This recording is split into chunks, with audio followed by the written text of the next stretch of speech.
Hey, what's up? How's it going? My name's Nick. I've been a teacher for 8 years, and I always wanted to give some really good advice, some things I wish I knew as a first year teacher or just teachers in general. I really want to give them some advice. So this is the top 10 list of things that if I were a teacher or if I were you, I would be absolutely listening to, because this is going to put you ahead of the curve. I've taught on 2 continents, over 700 kids, like I said, over 8 years of experience. And so really, if you can absorb this, you're going to be so far ahead of the curve if you're a new teacher or a teacher in general. Okay, to start, your first year is going to be a disaster. There's no way to avoid that. I'll tell you one little small story. I was taking some kids to class, and this kid asked me, hey, can I use the bathroom, or can I get a drink of water? That's what it was. He said he wanted to get a drink of water. He'd been a troublemaker all day, and I told him, no, man, we're trying to go somewhere, and he looked at me, and he went and got a drink anyway. The fact that he would disrespect me to my face, I said, I'm about to fight a student right now. I'm going to fight a student. This is the end. I made it 4 weeks into being a teacher, and I'm about to be fired. So listen, I didn't. But there were more incidents like that throughout the year, and it really tested my patience. I just want to let you know, please be prepared that your first year as a teacher will be an absolute disaster. There's no way to avoid it. I thought I was better than everybody else. I was not. It really made me question, but it's a really good thing because it makes people go through it.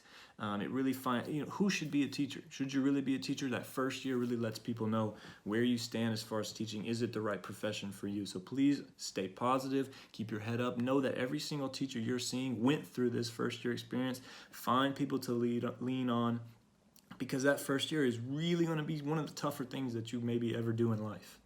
Next one is staying positive. It's way too easy. I almost feel like complaining comes with the territory as a teacher. I'm not saying you shouldn't vent, but you gotta stay positive. That's what this is about. You must stay positive. It's way too easy to jump into the crowd of teachers, the majority of teachers who are grouchy, everything sucks, they complain all the time. It's way too easy to join into that party and begin complaining with them. I'm a different type of person. I'm a different type of teacher. I didn't eat with them in the teacher lunchroom. I ate by myself, or I found positive people when we had one-on-one lunches, okay? I knew that life is tough, this job is tough. I don't need to surround myself with negative people. So always, please find positive people and feed off of them. It's super easy to complain, but what we need is solutions. Less complaining, more solutions, okay? So stay positive, find positive people, and that should be your goal throughout the time as a teacher. Do not join in with those people who are complaining and are grouchy mean all the time. It's going to make your life and your experience as a teacher worse. Number 3, this is a little bit technical, but you gotta organize your emails, okay? 99% of all your problems and miscommunications between the admin and parents and students, just read your email. I'm telling you. Listen, I used my email as a check sheet, okay? If it didn't pertain to me, I deleted it immediately, okay? If I had already completed it, I did. I knew teachers who had 4,000 unread emails. This is not a recipe for success, I'm here to tell you. So I used mine as a checklist. If the email is still in my inbox, that means I haven't completed the task yet, or it's for something later in the future, or it's a reminder.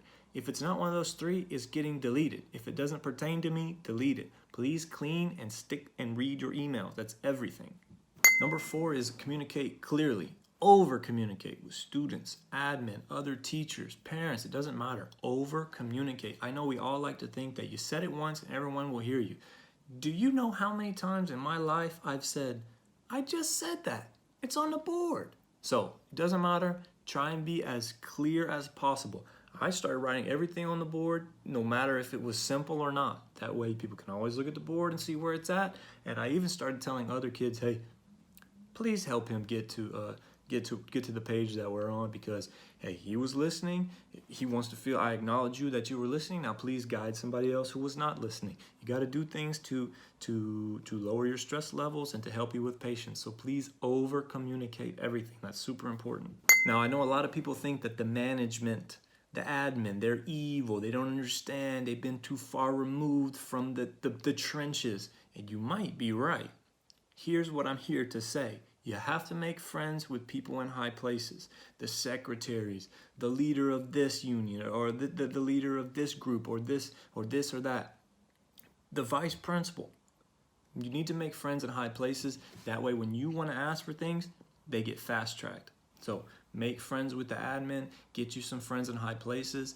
That will help you over the years. When you want to get things laminated in color, you can do that because you got friends in high places. You want to get this student moved out of your classroom, you can do that because you got friends in high places.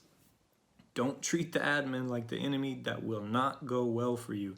On the contrary, you need to find some friends in the administration, and that's really going to help you with a smooth ride throughout your educational career. This next one is probably the biggest and probably makes the most sense. I'm not telling you to be best friends with your students. I actually disagree with that a lot. What I'm saying is you have to build a relationship. I was able to accomplish a lot more because I built relationships with every single one of their students. I want to know when their birthday is, what's their favorite candy, what are they trying to be when they grow up, every single one. And there were some years where I had over 130 students. Some people had over 180 students, okay? So please make an effort to try and relate to those students. I'm not a corny type of person where I do fake stuff to try and fit in or make it seem like I'm young and cool. Listen, okay? Find a way that you can relate with them somehow. Food, music, and things that are going on in pop culture. Find a way to relate to them, build a relationship, and you will achieve so much more than these other teachers who think that they're vermin or that these students are beneath me and they're so stupid. Listen, if you build a relationship with these students, you're going to achieve much more than if you just treat them like a number. This next one is important, okay? You need to prepare and do all of your work for the next day before you go home. I never took work home, and I know a lot of people will say, hey, there's no way I can do that. I always taking grading papers at home. Listen, I found a way for 8 years to never take work home. Of course, sometimes you have to take work home, especially if you're an English teacher and you have to read all those essays. I think that's got to be one of the toughest jobs. I don't know why people volunteer to sign up to never mind, that's not the point. You need to prepare and do all of your things at work so that your home life can be free.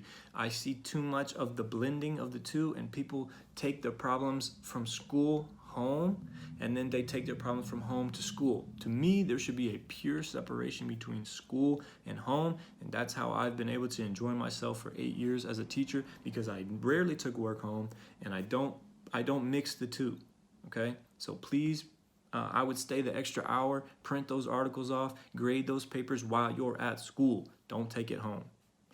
This last one is a little bit philosophical, but hear me out. To me, absolutely, you cannot go in there and try and be their friend. This is my philosophy, is that you must be strict, or they will walk all over you. This is, to me, is common sense. But I know a lot of teachers go in there and try and be their friend. That's what I tried to do my first year as a teacher. I wanted to be everybody's friend, be the cool guy. You will never implement some type of discipline system halfway through the year if you try to be friends with them in the beginning. Be tough in the beginning, be overly tough in the beginning, and then it's okay. Then you can fade on into showing a lighter side later on. To me, that's 100% the way to do it. This next one is pretty similar, but you don't bring your personal problems to school. And I know that that's tough and sounds harsh, but this is about being professional. I know a lot of people who've gone through divorces. I know a lot of people who've gone through terrible things, and they still have to show up for work. That's tough.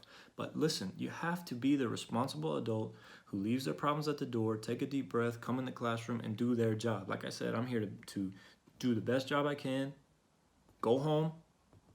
That's it. That's what's going on here. So leave your problems at the door, because we know some kids are not old enough to leave their baggage at home and come focus on their studies. Some people have terrible home lives. They come and they bring it to school, and you did the same thing. So now you're on a collision course with this kid, and you're like, what? You're yelling at this kid, and he's yelling at you. And really, it's just because both of y'all brought your anger and your attitude and your problems into the same classroom. So please be the adult who leaves their problems at the door.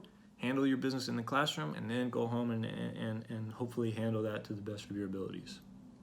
This one is kind of an option. There's two ways to go about this. And I say that you don't have to know everything as a teacher. Some people say, just tell them you know everything, just pretend, just do it, and give them some kind of something and move on. Like, oh yeah, well that's happened because of this. No, trust me. And you don't really know. But the older I get, the more I'm learning to say, listen, I don't know. I'm listening. That's interesting. I'm not sure. I will definitely do some research about it. To me, that is super key when it comes to talking and educating with young people, because it just gives them a sense of genuineness. I know what I'm talking about in the world of geography, but if you bring up something to me that I've never heard of or that I'm not sure about, I don't have to tell them that my opinion is right or what I heard is right. Just tell them, hey, I never heard of that. We'll definitely do some opinion. I got to look into that. That's stuff I say all the time. Oh, I got to look into that. Let me check it out. You don't have to know everything.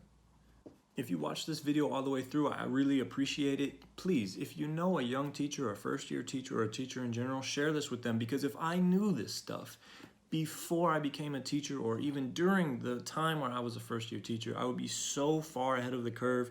Maybe this video can really sink into a new teacher and help them out. You need to trust me. Like I said, I've taught on 2 continents, over 700 kids, 8 years running. I know what I'm talking about. These things have really helped me become a department head, have helped me become one of the more reliable teachers in the school, and I enjoy going to school. I enjoy my work, even though, of course, this is a super tough profession. So please share this with somebody who's a teacher, and I hope this helps you.